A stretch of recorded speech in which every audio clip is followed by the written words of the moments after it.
Imam Ahmad bin Hanbal, Imam Mazhab yang keempat, dan kita berada dalam episod kita yang ke-5. Bismillahirrahmanirrahim. Assalamualaikum warahmatullahi wabarakatuh. Apa khabar semua para sahabat, para peserta kelas seminar The Imams online ini. Malam ni kita masuk kepada kelas kita yang kelima. Kita akan menyambung lagi perbincangan tentang imam, yang mana pada malam ni kita masuk kepada Imam Ahmad bin Hanbal, pengasas mazhab Hanbali, yang lahir pada tahun 164 Hijrah dan wafat pada tahun 241 Hijrah. Baik. Imam Ahmad bin Hanbal digelar dengan julukan Al-Imamus Sunnah. Imam Syafi'i pada malam sebelumnya saya cerita Nasirus Sunnah. Ini Imam Ahmad bin Hanbal, Imamus Sunnah. Imam Ahmad bin Hanbal dia orang Baghdad. Ketika kecil dia berguru dengan guru-guru hadis, Al-Hushaimi, kemudian yang saya sebut semalam sebelum ni tu Qadhi Abu Yusuf, guru di Baghdad. Kemudian dia mengembara pergi mendapatkan ilmu ke tempat-tempat yang lain, seperti mana dia pergi ke Mekah yang saya sebut sebelum ini tu, berguru dengan Sufyan bin Uyainah, dengan Al-Imam Syafi'i. Kemudian dia juga pergi ke Yaman, berguru dengan pengarang Musannaf Abdul Razak, iaitu Al-Imam Abdul Razak As-San'ani. Kemudian dia pulang ke Baghdad, mengajak dan sebagainya. Imam Ahmad bin Hanbal satu orang lelaki yang kalau diceritakan di sudut fizikalnya, orang yang lembut, baik, soleh dia, seorang yang tak suka bercakap tentang orang lain, seorang yang agak pemalu, yang sangat cerdik dan menghormati guru. Ini sifat yang ada pada Imam Ahmad bin Hanbal. Kisah Imam Ahmad bin Hanbal ini satu kisah yang menarik dan panjang. Itu zaman ini berlaku satu peristiwa. Okay? Kalau tuan-tuan ingatlah, kita belajar sejarah, kita belajar sejarah zaman form 2, form 3, form 4 dulu. Ketika mana menceritakan tentang Empire Abbasiyah, nama ini yang sangat terkenal, nama inilah Harun al-Rashid. Harun al-Rashid kan, yang mengasaskan Baitul Hikmah dekat Baghdad, perpustakaan yang sangat besar di Baghdad. Antara kelebihan dan kehebatan Abbasiyah ialah kota Baghdad ketika itu pada zaman pemerintahan Harun al-Rashid dan anaknya kan, menjadi pusat keilmuan. Semua orang tahu, kita belajar sejarah dulu, yang mana antara usaha yang dibuat oleh penguasa Abbasiyah menjadikan Baghdad itu kota keilmuan, dimasukkanlah pelbagai jenis ilmu dan penterjemahan. Maka banyaklah masuk pelbagai jenis karya, perkembangan, penterjemahan, pertukar-tukaran pendapat, perbincangan. Ulama itu datang, ulama itu pergi, aliran itu datang, aliran itu pergi, pemikiran itu datang, pemikiran itu pergi. Percambahan keilmuan yang sangat hebat berlaku dekat Baghdad masa itu, kota ilmu. Namun that's come with the price. Ada harga yang perlu dibayar oleh semua itu, iaitu bila masuk pelbagai jenis ilmu yang bercambah tanpa saduran ini, menyebabkan masyarakat ketika itu terdedah kepada ilmu yang tanpa disaring, yang menyebabkan munculnya beberapa pemahaman seperti mana Qadariyah, Jabariyah, kemudian Jahmiyah, kemudian Mu'tazilah mula masuk menyerap kefahaman. Dia bercerita macam ni, dalam era ini, dalam era awal ini, masuk unsur-unsur falsafah Sokrates, Plato, Yunani dan Greek. So bila masuk untuk orang nak berhadapan dengan ahlul kalam, falsafah barat itu memerlukan orang yang bijak dengan ilmu kalam, permainan bahasa ni. Maka yang jadi warrior masa itu bagi pihak Islam adalah Mu'tazilah. Maka berjaya melenyapkan sebentar pengaruh falsafah Greek ini. Malangnya Mu'tazilah bertindak sebaliknya. Selepas mereka memenangi perdebatan itu, mereka pula yang mendominasi kerajaan Abbasiyah. Jadi macam tu. Mu'tazilah ada pemahaman yang agak sedikit berbeza dengan kita, yang yang macam liberal, macam pelik lah. Okay? Nak kata kafir pun tak berani lah, tapi berbeza, keras. Tapi sikap mereka terhadap para ulama' itu yang kita nak bincang hari ni tu. Okay? Antara tokoh mereka ialah Ahmad bin Abi Du'ad yang menjadi sifu kepada Khalifah Ma'mun. Khalifah Ma'mun ketika ini sudah terpengaruh dengan Mu'tazilah. Bukan kata terpengaruh, jadi macam ekstrim dengan Mu'tazilah. Itu yang jadi problem permulaan cerita kita ini. Okay? Maka ketika inilah yang saya cerita semalam, Imam Syafi'i mai ke Baghdad balik. Tahun 198 dia rasa macam tak sedap hati, nampak macam kuih pelik orang Baghdad ni, maka dia beransur ke Mesir. Masa tu dia beritahu ke Imam Ahmad, jumpa di Mesir lah. Tapi masa itu berlakulah Imam Ma'mun, Khalifah Ma'mun ini berpakat dengan ulama kesayangan dia Ahmad bin Abi Du'ad masa ni, melihat our potential threat, ancaman kita yang terbesar, the greatest threat untuk menyebarkan fahaman Mu'tazilah ini ialah puak-puak sunnah, puak-puak hadis, puak-puak ulama macam Imam Ahmad bin Hanbal, Imam Syafi'i semua ni, Yahya bin Ma'in, Ali bin Madini, semua ni yang tokoh-tokoh berada di Baghdad masa ni. Maka kita kena panggil mereka, kita kena buat imtihan, pemeriksaan, perdebatan, soalan, tanya mereka pendapat mereka. Adakah mereka itu sependapat dengan kita? Kalau sependapat, is okay then. Sependapat dengan Mu'tazilah lah. Kalau tak sependapat, kita mau taruh, kita mau bagi hapus bang. Maka dipanggillah para imam hadis ini untuk pergi menghadap Ahmad bin Abi Du'ad untuk berdebat lah. Beberapa tokoh sahabat Imam Ahmad yang sangat akrab dengan Imam Ahmad macam Yahya bin Ma'in, Ali bin Madini juga dipanggil. Malangnya sahabat-sahabat karib Imam Ahmad ini ada yang condong ke arah Ahmad bin Abi Du'ad. Namun bukanlah mengiktiraf Mu'tazilah, tetapi disebutkan, dimurnikan oleh Imam Zahabi nanti ni dalam Mizan I'tidal. Saya akan cerita nanti detail. Kata Imam Zahabi, Ali bin Madini semua ni bukanlah ikut Mu'tazilah, tetapi orang kata apa, nak jaga, selamatkan diri dan keluarga. Tapi Imam Ahmad dia ada prinsip. Jadi macam mana pun aku still dengan prinsip aku. So kita yang datang kemudian ini, kita ambil pendekatan beginilah. Imam Ahmad pendekatan dia pun betul, Ali bin Madini pun betul, Yahya bin Ma'in pun betul, sahabat-sahabat mereka yang lain pun betul. Senang. Okay, masing-masing dengan ijtihad mereka masing-masing. Sebab mereka ni semua imam mujtahid. Baik. Tuan-tuan, apa mihnah dia? Mihnah khalqil Quran. Soalan yang ditanya oleh Ahmad bin Abi Du'ad kepada para ulama sunnah ini iaitu, adakah Quran itu makhluk? Sebab pahaman Mu'tazilah, Quran adalah makhluk. Okay. Tetapi pahaman kita ni, Ahlussunnah wal Jamaah, Quran kalamullah, full stop. Tak payah bincang dah. Kalau makhluk ni bermaksud makhluk, kita makhluk. Quran makhluk ataupun bukan? Ahlussunnah wal Jamaah kata Quran kalamullah, sudah. Jangan tambah lagi dah, takut jadi pening. Tapi orang Mu'tazilah ni orang kalam. Mereka seronok cerita ni. Jadi seronok tarik ayat tu, kono ayat ni, pasang naik kot tu, kono pi kot ni. Jadi seronok bercakap, pusing, seronok. Jadi Imam Ahmad kata Quran kalamullah. Ahmad bin Abi Du'ad dia tak mau dengar yang tu. Dia nak suruh Imam Ahmad kata, dah, Quran itu makhluk. Kata Ahmad, takkan aku nak kata makhluk, sebab Quran adalah ilmu Allah. Jadi dia makhluk. Macam mana hang kata ilmu Allah itu makhluk? Nanti saya akan bincang perbincangan itu. Tapi poin dia Imam Ahmad tak setuju. Dan Imam Ahmad digari, dirantai, diseksa, dipukul lah. Ada 3 orang masa tu. Muhammad bin Nuh, Imam Ahmad dengan seorang lagi, saya tak ingat nama. Digari. Masa ni Khalifah Ma'mun tak ada. Khalifah Ma'mun masa ni ada di perbatasan. Tapi dia duk ambil maklumat lah. Macam mana Ahmad? Dia mengaku lagi? Tak mengaku lagi. Macam mana Ahmad? Dia follow kita lagi? Tak follow lagi. Sampai setahap teruk lah. Kena penjara, kena pukul, kena rantai, pukul semua ni, sampai lari tulang bahu Imam Ahmad ni. Kena seksa ni. Sampai tahap askar Abbasiyah ni ikat Imam Ahmad bergari tau. Rantai tu cerita oleh Imam Ahmad sendiri, besar-besar ni. Besar rantai, diikat di kaki, di lutut, di pinggang, dengan di tengkuk.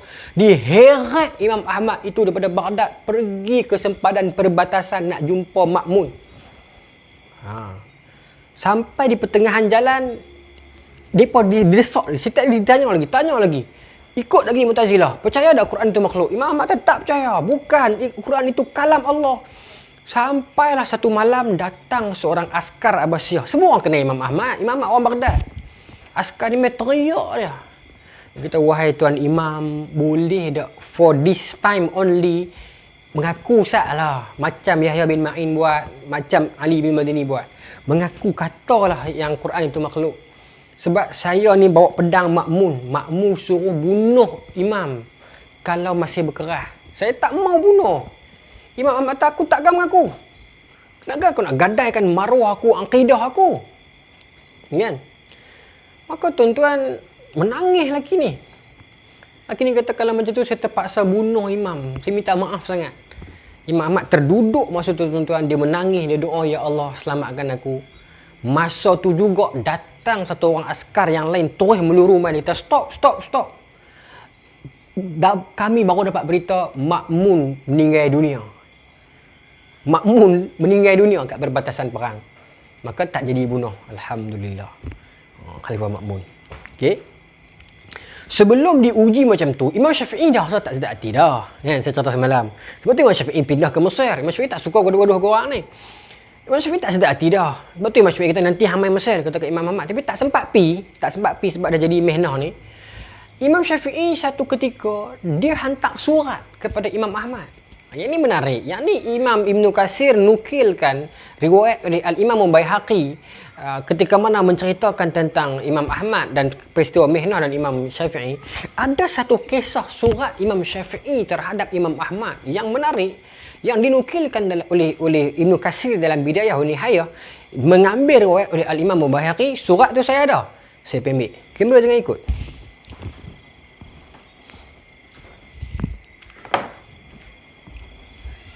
Nampak macam surat style rare kan? Lama saya simpan surat ni. Bukan surat original tapi teks dia ada di sini.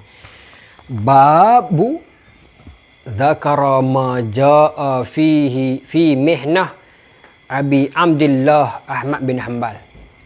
Surat tu. Okey. Fi ayyamil Ma'mun, pada hari-hari pemerintahan Ma'mun. Summa Mu'tasim, kemudian Mu'tasim. Mana? Hilang lah. Summa Wasiq, kemudian Al-Wasiq. Okey. Bisabbabil Qur'anil Azim wa ma asabahu minal jibsi tawil wad-dayb asyadid wa tahdidi bil qatli bis su'il azabil wal alimil iqabi. Cerita tak pernah berlaku azab dan bencana, fitnah, kekacauan yang sebesar pemerintahan tiga orang ni. Ini diceritakan oleh Imam Ibn Katsir. Okey. Yang cuba melarikan ulama pada jalan yang benar. Okey. Kemudian Imam Ibn Katsir bu'mai riwayat Imam Baihaqi. Pasal apa Imam Ibn Katsir bu'mai riwayat Imam Baihaqi? Sebab Imam Baihaqi kat sini, kurung keempat. Imam Baihaqi kat sini. So, selepas Imam Syafi'i, selepas Imam Ahmad. Imam Baihaqi panglima mazhab Syafi'i lah. Imam Ibn Katsir kat sini. Selepas Imam Zahabi. So logik lah. Dia ambil riwayat Imam Baihaqi. Imam Baihaqi pula ambil riwayat seorang murid Imam Syafi'i yang bernama Ar-Rabi' kat sini. Okey. Imam Baihaqi pun tak sempat jumpa. Okey, sebab tu dia ambil pada Ar-Rabi', guru dia. Okey. Warawa Al-Baihaqi, riwayat Imam Baihaqi. An Rubai', daripada Rubai' qala, berkata Rubai'. Dia Rubai' ni murid Imam Syafi'i. Imam Rubai' cerita kat Imam Baihaqi. Imam Baihaqi kat sini. Okey. Rubai' kat sini. So Imam Baihaqi berguru dengan Rubai', ambil cerita ni. Imam Rubai' ni memang berguru dengan Imam Syafi'i macam itulah. So ambil lah. Imam Baihaqi tak sempat jumpa Imam Syafi'i. Imam Baihaqi kat sini. Tak sempat jumpa jauh. 100 tahun. Okey. So Rubai' cerita. Ba'asani asy-Syafi'i bi kitabi minal Misr. Imam Syafi'i hantar aku dengan satu surat. Imam Syafi'i utuskan satu surat daripada Mesir untuk aku bawa ila Ahmad bin Hanbal, kepada Ahmad bin Hanbal. Fa ataituhu wa qad intafala min salatil fajr. Bila aku sampai kepadanya di Baghdad masa tu Imam Ahmad baru sudah sembahyang fajar, sembahyang subuh. Fadafa'at ilaihi alkitab faqala aqra'tahu. Dia saya bagi surat tu kat dia. Ni wahai Imam Ahmad, Assalamualaikum, saya mai daripada Mesir, saya bawa surat Imam Syafi'i. Bagi. Maka Imam Ahmad baru lepas sembahyang subuh masa tu, Imam Ahmad ambil surat tu, Imam Ahmad tanya saya, hang baca dah ke? Faqultu la. Saya jawab tidak. Saya baca dialog ni. Saya jawab tidak. Fa'akhadahu. Imam Ahmad pun ambil surat tu. Faqara'ahu. Dan dia baca surat itu. Fadama'at ainahu. Menangis dia. Menangis Imam Ahmad ketika mana dia membaca surat daripada guru dia Al-Imam Syafi'i. Tuan-tuan. Faqultu, maka aku, Rubai' ni pun jadi heran. Aku bertanya, ya Abu Abdillah, wa ma fihi? Pasal apa? Wahai Imam Ahmad, pasal apa? Kenapa? Apa yang Imam Syafi'i tulis sampai yang menangis ni? Maka kata Imam Ahmad, faqala, ya dzakara annahu ra'a Rasulullah sallallahu alaihi wasallam fi manam. Kata Imam Ahmad dalam tangisan dia, Imam Syafi'i tulis ni, dia kata dia mimpi Rasulullah baru-baru ni. Faqala, dan Nabi berkata di dalam mimpi Imam Syafi'i itu, uktub ila Abi Abdillah Ahmad bin Hanbal wa aqra'a alaihi salam minni. Nabi kata ke Imam Syafi'i tulis kat aku dalam surat ni. Imam Syafi'i mimpi Rasulullah. Dalam mimpi tu Rasulullah kata kat Imam Syafi'i, kirim salam dekat Ahmad bin Hanbal. Kirim salam dekat Ahmad bin Hanbal. Wa qala lahu, dan katakan kepadanya, innaka satamtahinna wa tad'a ila al-qawli bil khalqil Qur'an fala tajabbihim. Engkau akan diuji dengan fitnah khalqil Quran. Jangan ikut kehendak mereka. Wa yarfa'illahu laka ilman ila yaumil qiyamah. Nescaya Allah Ta'ala akan angkat keilmuan engkau sampai hari kiamat. Tuan-tuan, benar janji Rasulullah. Benar mimpi Imam Syafi'i. Sampai hari ini tahun 2020, mazhab Hambali masih bertahan. Maka Nabi pesan, jangan turut. Imam Syafi'i jaga pada mimpi. Dia tulis surat bagi kat Rubai', pergi hantar kat Imam Ahmad sekarang di Baghdad.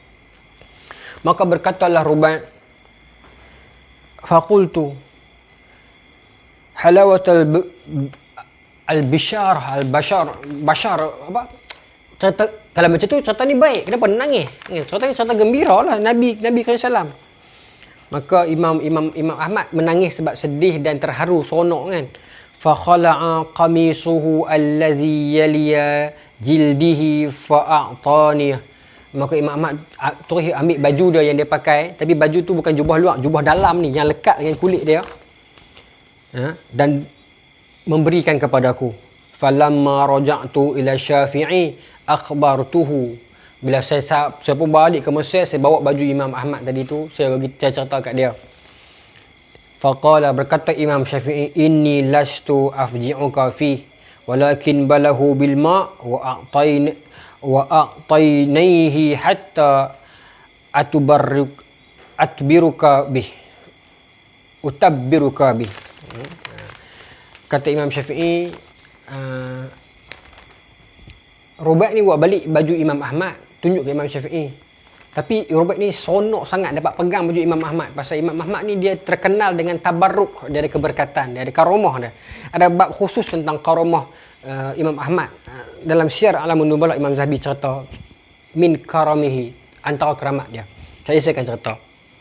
Maka tapi baju tu Imam Syafi'i nak lah kan, saya Imam Ahmad kirim. Tapi Rubai' ni teringin. Maka Imam Syafi'i kata, aku tak mau mengecewakan hang. Pergi ambil air, mai ambil baju Imam Ahmad, rendam dalam air tu, perah, ayat ni hang minum, hang guna. Nak ambil keberkatan Imam Ahmad. Imam Syafi'i guru dia, tapi dia pun guru Imam Syafi'i juga. Okey, ini kisah yang sedih, yang menyayat hati, cinta sesama ulama dalam kalangan mereka. Saya nak ambil satu lagi kitab. Okey, tak apa. tuan-tuan, di mana keberkatan Imam Ahmad ni, kesungguhan, kewariaan, ketegasan prinsip Imam Ahmad ni? Siapa anak murid Imam Ahmad? Imam Syafi'i juga anak murid Imam Ahmad. Di samping Imam Ahmad berguru dengan dia pun juga ambil riwayat daripada Imam Ahmad. Anak-anak murid Imam Ahmad, kalau saya sebut kat tuan-tuan, tuan-tuan kenal semua. Siapa? Al-Imam Bukhari, anak murid Imam Ahmad. Imam Muslim, anak murid Imam Ahmad. Imam Tirmizi, anak murid Imam Ahmad. Imam Abu Daud, anak murid Imam Ahmad. Imam Ibnu Majah, anak murid Imam Ahmad. Imam Nasa'i, anak murid Imam Ahmad. Keenam-enam Imam Kutubus Sittah, anak murid ini Imam Sunnah. Dia melahirkan anak-anak murid yang menjadi imam kitab Kutubus Sittah. Macam mana tak power Imam Ahmad? Macam mana tak power dia? Antara keberkatan Imam Ahmad, saya akan cerita, saya nak habis cerita tadi dulu. Bila dengar cerita Ma'mun meninggal dunia, dekat medan perang, kat sini dia cerita detail dalam ni. Ini saya dah tanda dah. Syiar Alamun Nubala, jilid 11. Muka surat 232. Al-Mihnah. Nak cerita ni tentang kisah-kisah Mihnah. Saya dah baca dah, tapi saya tunjuk kat tuan-tuan. Ini yang berlaku. Wa fi akhir zamani sahabah zaharat al-qadariyah. Kata Imam Zahabi, di penghujung era sahabat, Qadariyah dah ada dah muncul sikit-sikit. Summa zaharat al-Mu'tazilah bil Basrah. Kemudian Mu'tazilah mula bertapak dekat Basrah. Wa Jahmiyah wal Mujassimah. Dan ada Jahmiyah dengan Mujassimah dekat mana? Dekat Khurasan, bil Khurasan. Okey. Pada fi asri, pada zaman awal-awal tabi'in. Okey. Sehingga zaman hujung selepas ila ba'dil mi'atain, sehingga selepas 200 Hijrah. Okey, berkembang pemahaman-pemahaman ini. Okey. Maka wa'arraba hikmatul Yunan, mereka ini mula terpengaruhi dengan falsafah Yunani. Okey, wa qama fi dhalika waqa'id, mereka bangun dan duduk dalam keadaan demikian. Ini istilah Arab lah, maksud berpegang sungguh-sungguh lah dengan falsafah Yunani, dengan Jahmiyah, Mu'tazilah, apa semua ni. Okey, wa khabba wa wada'a wa rafi'at Jahmiyah wal Mu'tazilah ru'usiha, masing-masing mengangkat ketua mereka. Bal wa Syiah pun bangkit masa tu. Fa innahu kana kadzalik. Dia ceritalah satu-satu sampailah cerita pasal apa yang berlaku terhadap Imam Ahmad. Tuan-tuan, Imam Ahmad setelah peristiwa Ma'mun meninggal dunia itu, yang menggantikan Ma'mun adalah ini Ma'mun Mu'tasim. Zaman Mu'tasim, selepas zaman Ma'mun, Imam Ahmad diheret balik daripada perbatasan tadi tu dengan rantai besi semua tu, balik sampai kawan Imam Ahmad, Muhammad bin Nuh itu mati tengah perjalanan. Bayangkan seksanya, disembayang jenazahkan oleh Imam Ahmad, disemadikan oleh Imam Ahmad, disembayang jenazahkan oleh Imam Ahmad, balik sampai ke Baghdad, disumbat masuk dalam penjara. Menangis Imam Ahmad kerana gelap gelitanya gua penjara itu sampai tak nampak diri sendiri pun. Menangis Imam Ahmad. Kata Imam Ahmad, aku menangis bukan kerana aku takut, tetapi kerana aku risau kiblat aku silap. Sampai tahu tu tak nampak bulan apa, tak nampak. Tapi aku semayang juga berdasarkan ijtihad aku. Esok paginya bila waktu subuh, zuhur semua ni, aku tengok alhamdulillah kiblat aku betul. Tetapi para pegawai, para tentera Abbasiyah masa ni memang sayang kat Imam Ahmad. Guru mereka kan, mai jumpa Imam Ahmad, bagi ayak kat Imam Ahmad. Imam Ahmad pegang dah ayak tu, nak minum dah. Maka Imam Ahmad tengok belakang, tengok penjara sana ada ramai lagi. Imam Ahmad bagi balik.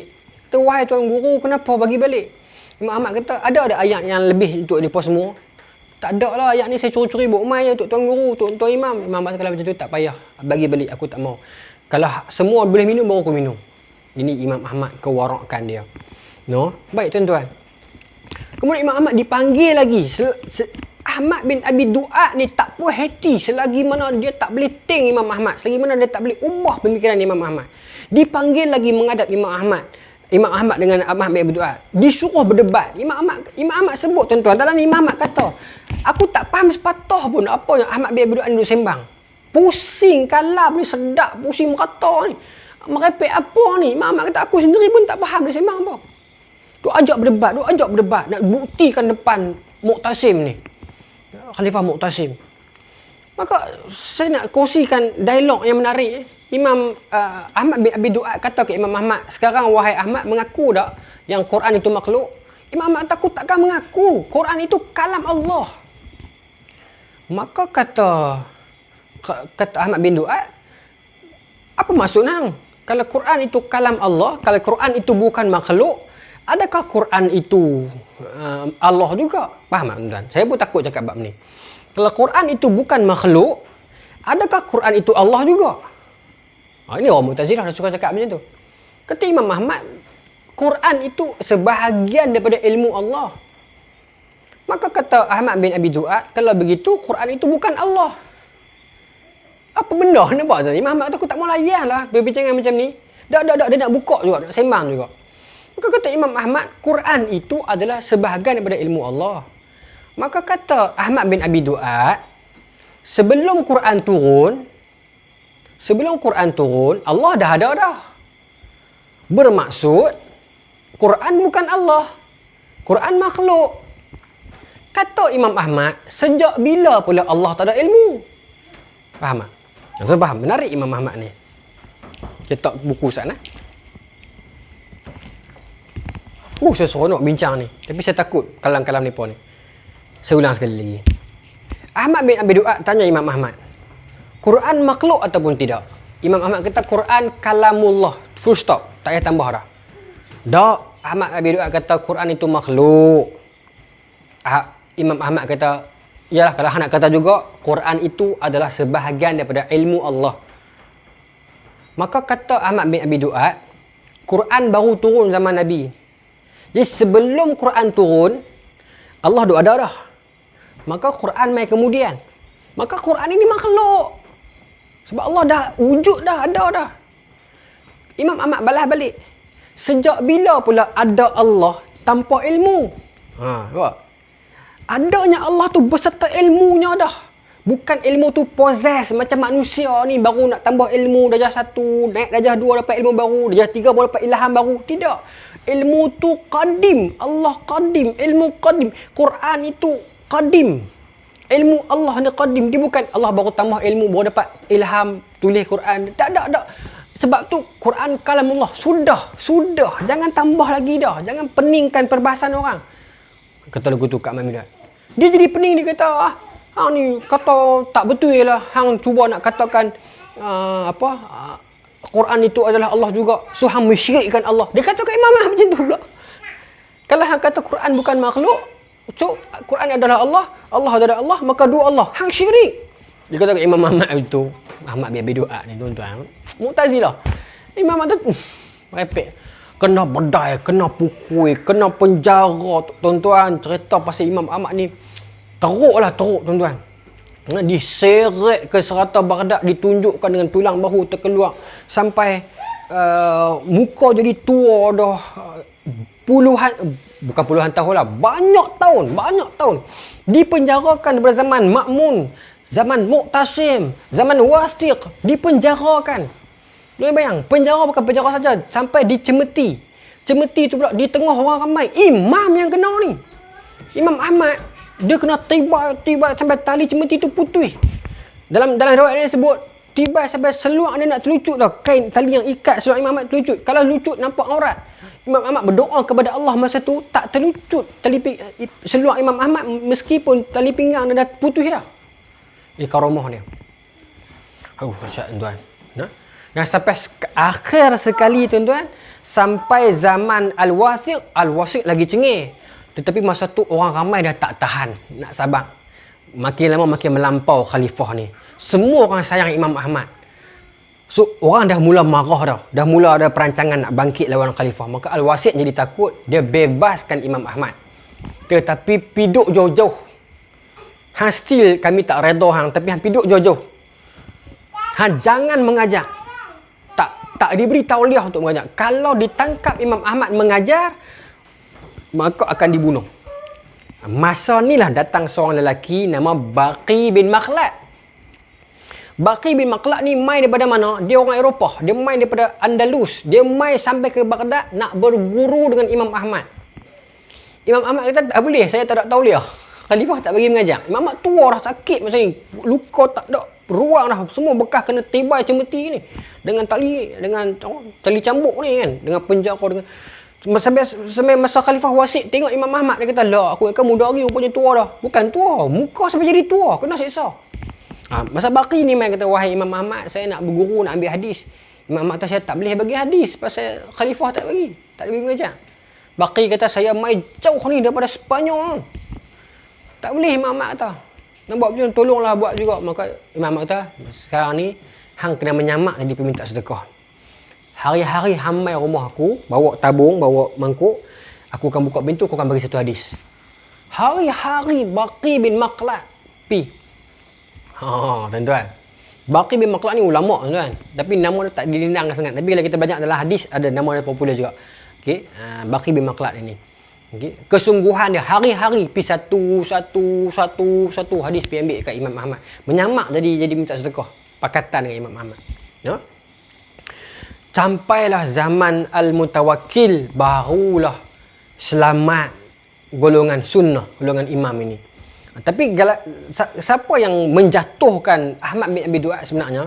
Satu orang lelaki yang nama dia Abdullah bin Muhammad Al-Adrami. Abdullah bin Muhammad Al-Adrami ni satu orang tua yang juga guru kepada Imam Abu Daud dan Imam An-Nasai. Dialah yang mai depan Khalifah Al-Wasi', dia berdebat dengan Ahmad bin Abi Du'ad. Dia tak pernah ada sebelum tu, tapi akhirnya dia keluar. Dia kata ke Ahmad bin Abi Du'ad, Allah Ta'ala ni, agama ni penting tak? Benda macam ni. Ada tak benda yang Allah Ta'ala rahsiakan dekat Nabi masa Nabi duk jalankan syariat? Maka kata Ahmad bin Abi Du'ad, tak ada rahsia. Okey. Kalau sesuatu benda tu penting, Nabi akan rahsia tak? Takkan rahsia lah, Ahmad bin Du'ad kata. So benda yang hang cerita hari ni, yang heboh sana sini, yang bergaduh bunuh habis hang aku ni, Nabi pernah cerita tak dulu? Kata Ahmad bin Du'ad, tak pernah cerita. So what? So kenapa hang buat semua ni kalau Nabi tak pernah cerita? Nampak? Dia bagi lagu tu. Terdiam Ahmad bin Abi Du'ad. Terkejut Al-Wasi', baru tersentak dah kena buah tu dengan orang tu. Barulah sedar Al-Wasi'. Tapi dia still Mu'tazilah tu masih ada. Tapi dah tak kuat dah. Okay? Masih ada tapi secara tak rasmi je peringkat orang awam. Tapi di peringkat kerajaan, bila mai Mutawakkil, dia tolak terus lah mazhab rasmi Abbasiyah, bukan Mu'tazilah dah. Barulah Mutawakkil mengangkat semula Imam Ahmad. Masa tu dah diangkat sebagai Imam Sunnah. Orang Baghdad keluar meraihkan Imam Ahmad. Tapi tuan-tuan, masa tu Imam Ahmad dah tua dah tak larat dah. Diberikan pelbagai duit hadiah, Imam Ahmad tak mau dah. Teruk Imam Ahmad kena. Al-Mutawakkil cuba nak bagi balik, nak angkat balik. Masa itulah berlaku euforia. Orang-orang hadis bila mana mereka diangkat oleh Al-Mutawakkil, mereka pula pergi keluar, pergi cari mandan yang Mu'tazilah ni. Mana dia, mana nak bagi, mana nak hantam. Dia jadi macam tu pula. Nampak? Setelah sekian lama puluhan tahun mereka ditindas sejak tahun 197 sampai 24 lebih. Ditindas sekali mereka bangkit, mereka mula nak cari siapa dia, mana Mu'tazilah tu nak lawan. Mana Mu'tazilah yang kami nak debat. Mana Mu'tazilah yang kami nak tibai. Jadi macam tu pula dah. Itulah resah manusia, begitulah. Bila lama sangat ditekan, sekali mereka menang, mereka akan cari nak hantam orang cepat-cepat. Okay? Dan mereka mengatakan ini ahlul bid'ah, ini ahlul bid'ah. Ahlul bid'ah dalam definisi orang hadis zaman itu merujuk kepada Mu'tazilah, bukan merujuk kepada Asy'ariyah. Asy'ariyah tak ada lagi. Buat Asy'ariyah kat sini, tuan-tuan. 260 Imam Abu Hasan baru lahir masa ni. So jangan salah faham. Jangan pi kata bid'ah dekat Asy'ariyah. Imam hadis kata bid'ah tu bukan kat Asy'ariyah, kata dekat Mu'tazilah. Sebab Asy'ariyah tak ada lagi. Sebab tu saya buat timeline nak bagi orang nampak. Kat sini tau. Sebab nanti pengaruh Mu'tazilah masih ada. Walaupun bukan peringkat kerajaan, dia masih peringkat orang awam masih ada sampai zaman ini. So, pengikut-pengikut Imam Ahmad disebut sebagai Hanabilah, lawan Mu'tazilah, dan pengikut Imam Abu Hasan Asy'ari pun lawan Mu'tazilah. Kita berlawan musuh yang sama. Kita bersatu padu antara Hanabilah dan Asy'ariyah. Sebenarnya, kenapa hari ini kita bersengketa? Okey? Kenapa? Mungkin kerana tak faham sejarah. Okey? Sebenarnya begitu. Okey? Nanti bila sampai tajuk Imam Abu Hasan Asy'ari, saya akan buat main satu kitab dinukil oleh anak-anak Imam Abu Hasan Asy'ari, bagaimana kata-kata Imam Abu Hasan Asy'ari. Menarik. Okey? Sebenarnya begini. Okay, bersatu menentang musuh yang satu. Okey, tapi hari ni kita bersengketa sesama kita, saling memerli dan kata kat aku, kata kat hang. Okey? Baik, sebagai penutup tuan-tuan, Imam Ahmad bin Hanbal, tadi saya cerita karamah dia, banyak karamah Imam Ahmad sampai Imam Syafi'i pun nak ambil tabaruk daripada dia. Ada dua kisah saya nak kongsikan yang menarik tentang Imam Ahmad bin Hanbal, karamah dia. Ini direkodkan dalam manaqib Imam Ahmad. Satunya kisah tentang satu orang pemuda ni pergi rumah Imam Ahmad. Banyaklah karamah tadi saya ceritakan yang dia doa terus makmum mati tu kan. Satu orang pemuda ni pergi rumah Imam Ahmad, ketuk pintu lah macam tu lah. Ini zaman sebelum dia sebelum kerah ni, sebelum kena teruk. Maka pemuda kata, wahai Imam, tolong doakan, mak saya sakit teruk di rumah, dah nazak dah. Imam Ahmad dengan tawaduknya, Imam Ahmad kata macam ni tau, suruhlah mak awak doa kat saya, dia lagi tua, lagi banyak amalan, saya bukan ada apa. Tapi pada dalam hati Imam Ahmad dah doa dah kat mak dia. Dia pun ingat macam sedih kan, Imam Ahmad tak mau doakan. Dia balik rumah tuan-tuan, mak dia sambut dekat pintu berdiri steady je. Oi, balik lah Mat. Terkejut dia. Rupanya Imam Ahmad doa dah. Cuma dia tawaduk, tak muhabbat dia. Tawaduk. Kisah pertama. Kisah kedua ni menarik. Dalam Syiar Alamun Nubuwah pun ada. Serta pasal satu ketika Imam Ahmad keluar pergi market lah, pasal bawa roti gardenia macam tu. Gardenia ni saya tambah tambah saja, bukan gardenia lah, roti. Maka bawa roti, maka ada satu pengemis tepi jalan ni tengok Imam Ahmad bawa roti kan. Maka terus dia kata, wahai Imam, saya lapar, tak makan apa lagi, boleh tak tolong bagi roti tu kat saya lapar. Imam Ahmad tak payah dengar. Maka Imam Ahmad bagi roti dia dekat pengemis tadi tu. Biasa. Tapi kisah ni berlangsung bila Imam Ahmad berjalan, pengemis lain nampak pengemis tu dapat roti bekas tangan Imam Ahmad. Imam Ahmad dah gigit sikit dah. Gigit ke tak? Tak pasti, tapi bekas tangan Imam Ahmad. Pengemis tadi mai, dia pergi kata kat pengemis yang dapat roti ke tu, dia kata, wahai member, wahai geng, macam tu lah kan, wahai mat, kerat sikit roti, aku nak kau makan bekas tangan Imam Ahmad. Pengemis kata, mana boleh, nak usaha sendiri ya. Tolong bagi sikit bekas tangan Imam Ahmad, ingat senang kot. Tak boleh. Tapi kisah ni saya tak pasti selepas mehnah atau sebelum mehnah yang pasal roti ni. Tengkak lah pengemis dengan pengemis ni. Nak sikit, tak boleh. Sikit je cubit bekas tangan Imam Ahmad. Tak boleh. Ingat senang aku bujuk Imam Ahmad nak dapat. Penghujung cerita ni apa tuan-tuan? Pengemis yang duk minta tu, dia bawa keluar dalam poket dia 50 dirham. Aku nak beli roti tu boleh? Dia pengemis juga. Rupanya ada duit. RM50 main roti tu. Tak bagi lah pengemis tu pun. Teman-teman tak boleh. Nak bantah pengemis zaman tu pun ada mohon dah. Tapi nak bantah berebutnya orang nak tabaruk, nak ambil keberkatan daripada Imam Ahmad tu. Yalah, pembela Imam Sunnah. Tetapi Imam Ahmad ke, Imam Syafi'i ke, Imam Malik ke, Imam Hanafi ke, keempat mereka semua power belaka. Jangan compare. Imam Syafi'i ada karamah dia, Imam Malik ada karamah dia, Imam Hanafi ada karamah dia. Semua mereka hebat. Kita jangan kata mazhab ni pun hebat, imam ni pun ada. Semua hebat. Yang saya cerita ni semua hebat belaka ni. Yang tak hebat yang ni. Yang lain semua hebat belaka. No? Kita jangan compare macam tu. Bila saya cerita ni, saya tak mahu kita ada satu exaggerate kepada mana-mana imam. Idola tak apa, tapi jangan kalau macam tu Imam Ahmad bin Hanbal lagi power dari Imam Syafi'i. Jangan kita kata macam tu. Okey, Imam Syafi'i mimpi Rasulullah kot. Kan?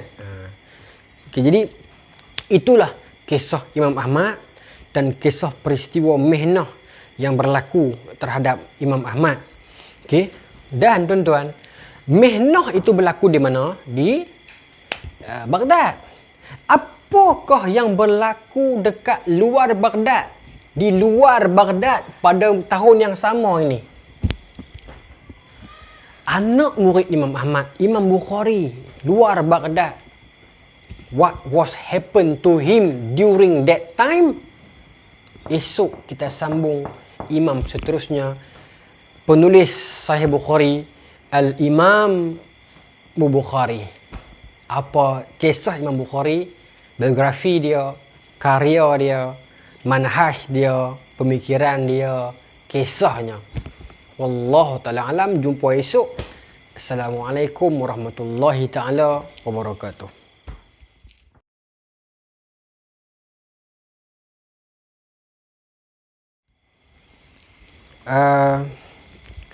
Saya terfikir tadi, mungkin saya tak urai dengan begitu dalam mihnah ni. Kalau ada orang tanya, terfikir nanti mihnah ni, ialah sebenarnya macam mana Ustaz mihnah ni apa? Baik. Mihnah ni kalau kita baca dalam kitab-kitab sirah, itu dia macam ni. Al-mihnah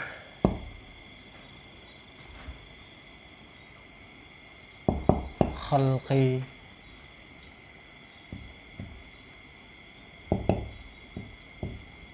Quran.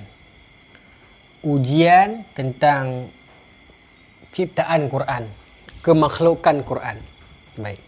Mihnah ni adalah satu term yang diibaratkan macam satu ujian, satu soalan yang para khalifah 3 orang yang kata Ma'mun, Mu'tasim, Wathiq ini berpakat dengan qadi mereka Mu'tazilah Ahmad bin Abi Du'ad itu untuk panggil seorang ulama di Baghdad untuk bertanyakan soalan. Soalan itu dikatakan mihnah ni, ujian itu tentang pendapat mereka, prinsip mereka tentang kemakhlukan Quran. Apakah Quran itu makhluk ataupun bukan? Itu persoalan dia. Apa yang besar sangat isu mihnah ni? Baik. Kerana Al-Quran kalamullah. Kalau ikutnya kita cukup dekat tu je. Tapi orang Mu'tazilah ni kan kita kata ahlul kalam. Mereka seronok bercakap, berbincang, berbahasa, pandai. Mereka memang pandai bahasa. Okey. Jadi mereka cuba nak perangkap musuh mereka ini dengan soalan ini. Okey. Depa tanya. Okey, premis awal dia, premis asal dia, bagi Mu'tazilah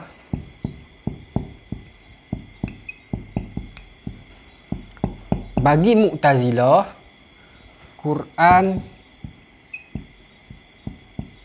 adalah makhluk. Ini premis asal dia. Okay. Cukup dekat tu nah. Ini premis asal dia. Bagi Mu'tazilah, Quran is makhluk. So, anyone or anything yang against daripada ini, bermaksud orang yang kata Quran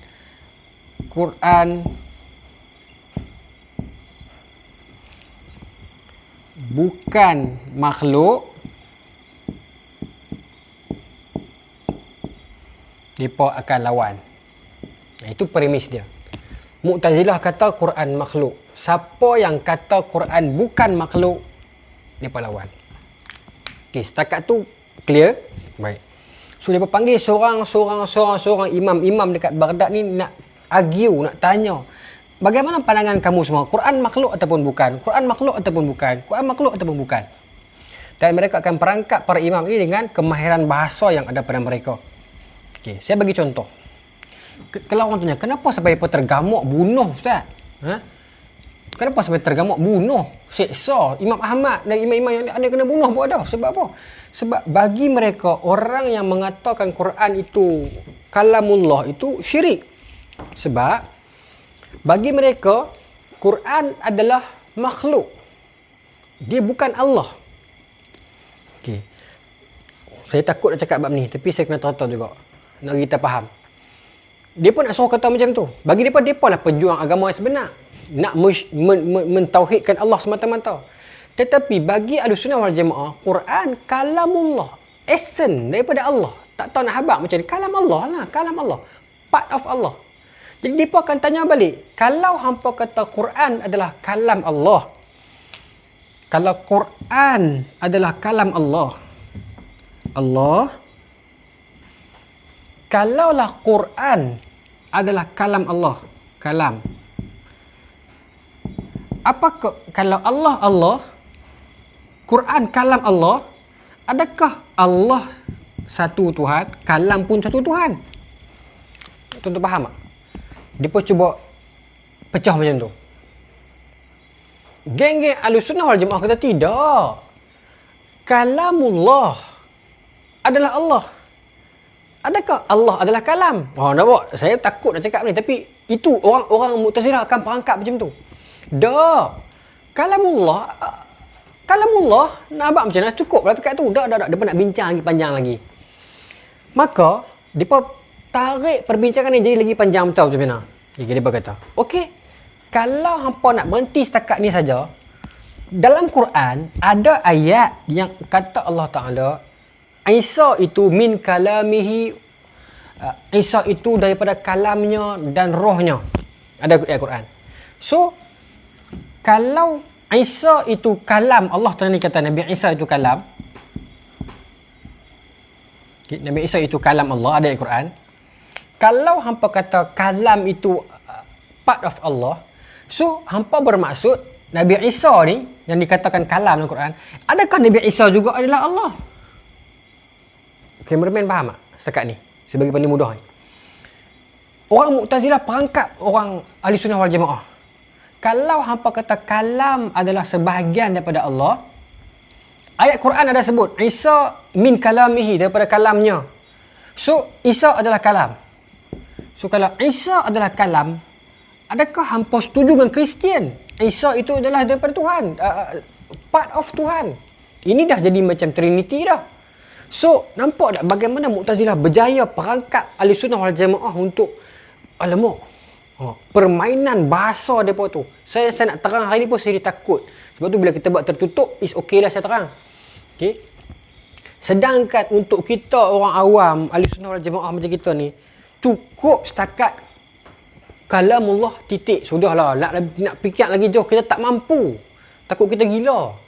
Tapi tak. Depa nak bincang lagi. So, mereka perangkap Ahlussunnah wal Jamaah dengan persoalan macam ni. Maka khalifah yang mungkin tak ada ilmu sangat agama dengar, betul juga kalau macam tu noh. Maka hampa ni mungkin syirik ya. Sebab hampa menduakan Tuhan antara Allah dengan kalam. Hanya dengan perkataan ini saja. Mihnah khalqil Quran saja. Nak kata makhluk tak boleh, pasal Quran kan kalam Allah. Ya, tapi kalam Allah tu siapa? Apa dia? Benda ke apa? Dia nak jadi itu. Maka benda ini tuan-tuan berlarutan daripada 197 Hijrah. 197 Hijrah sampai 232. Tolak lah. Berapa? 5 2 jadi berapa? 12 tolak 9 3 lah. Kan? 9 plus 12 1. 35 tahun. Ini yang kena seksa. Yang lebih daripada tu dekat 100 tahun. Perbincangan ini, walaupun zaman Mutawakkil dah settle dah, Imam Ahmad telah diselamatkan dan dibebaskan, orang hadis sunnah dah naik, tetapi pengaruh Mu'tazilah masih panjang. Nak lawan dengan Mu'tazilah tak boleh pakai bahasa sunnah biasa ni. Kena cari orang yang macam Mu'tazilah juga punya kepandaian bahasa untuk terjun dengan lawan, berdebat dengan orang yang pandai bahasa juga ni. Jatuh. Di sinilah lahirnya Allah Ta'ala takdirkan Imam Abu Hasan Sy'ari. Jasa yang sangat besar. Berjaya mengunci Mu'tazilah dengan laras bahasa Mu'tazilah. Yang akan kita ceritakan nanti bila sampai episod dia. Jadi tuan-tuan faham, inilah mihnah. Mihnah khalqil Quran, yang mana peristiwa ini mendatangkan kesan yang sangat besar. Mana boleh tak besar? Dengan peristiwa mihnah ini, Imam Ahmad dengan Ali bin Madini dah tak bertegur siapa. Dengan Yahya bin Ma'in ada problem lepas tu.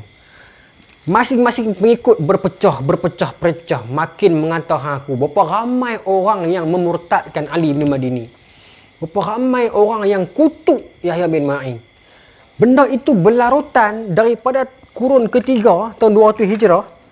Berlarutan benda itu, kutuk-kutuk, maki-maki, kutuk belakang, memurtadkan, mensyirikkan daripada zaman Imam Ahmad ni, bermula daripada sini sampai zaman Imam Zahabi di sini. Bayangkan kesan mehnah yang sebentar ini menyebabkan yang datang kemudian saling memaki hamun hang aku. Buktinya saya tak bawa. Akan saya ceritakan nanti zaman Imam Zahabi bila dia karang Mizanul I'tidal.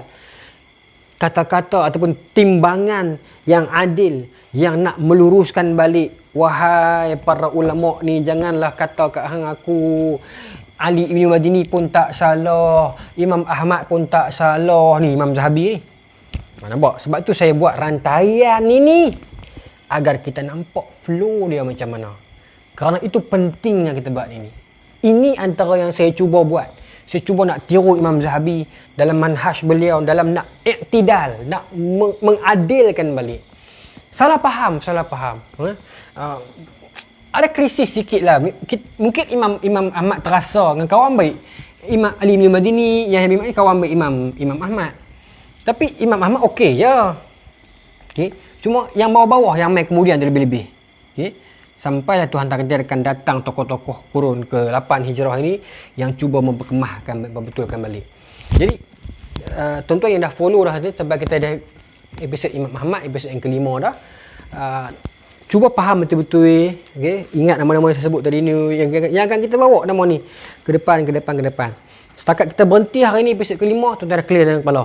Okay. Masalah ni, setakat timeline kita berhenti malam ni adalah kita berhenti setakat Imam Ahmad dan masalah Mu'tazilah masih berlarutan dekat Empire Abbasiyah. So apa nak jadi lepas ni? Okay. Ingat, lock betul-betul yang tu. So kita akan sambung nanti. Jadi kita jumpa dalam episod yang ke-6 nanti, kita sambung kisah Imam Bukhari. Assalamualaikum.